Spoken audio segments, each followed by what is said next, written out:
बिस्मिल्लाहिर्रहमानिर्रहीम। अस्सलाम वालेकुम दोस्तों, उम्मीद करता हूँ आप बिल्कुल ठीक ठाक होंगे। दोस्तों आज है 15 दिसंबर सन 2021 और दिन है बुध का। दोस्तों ओमान सुप्रीम कमेटी का इजलास हुआ और न्यू जो ओमिक्रॉन वेरिएंट है इसके हवाले से न्यू पाबंदियों का ऐलान किया गया है और ये आज से स्टार्ट होंगी और नेक्स्ट नोटिस तक ये रहेंगी।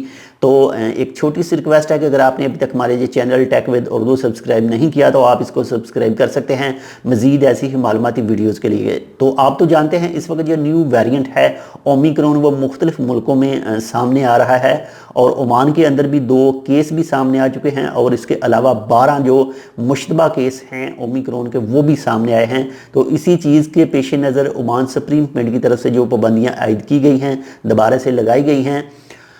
शादी की तकरीबात हों वो चाहे मसाजिद में हो, हालों में हो या फिर जो दीगर अवामी मकामात हैं वहाँ पर हों तो वो बैन है। शादी की तकरीबात बैन कर दी गई हैं।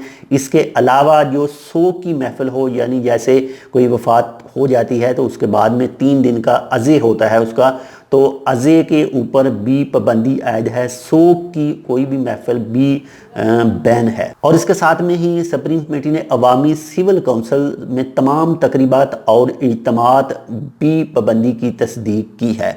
तो बाकी मज़ीद जैसी कोई अपडेट आती है तो वो भी आपके साथ शेयर करेंगे। आप तमाम दोस्तों से यही अपील है कि जितने भी कोविड-19 के हवाले से ओमान सुप्रीम कमेटी के रूल हैं उन्हें लाजम फॉलो करें, डिस्टेंस जो है वो मेंटेन रखें, इसके बाद में मास्क ज़रूर पहनें और जितने भी इज्तिमात वगैरह जो भी जगह हो अवामी मकामात हो तो वहाँ पर जाने की कोशिश ना करें। अपना खुद का भी ख्याल रखें और दूसरों का भी। और अगर आप बूस्टर डोज़ के लिए एलिजिबल हैं तो अपनी बूस्टर डोज़ भी लगवा लें।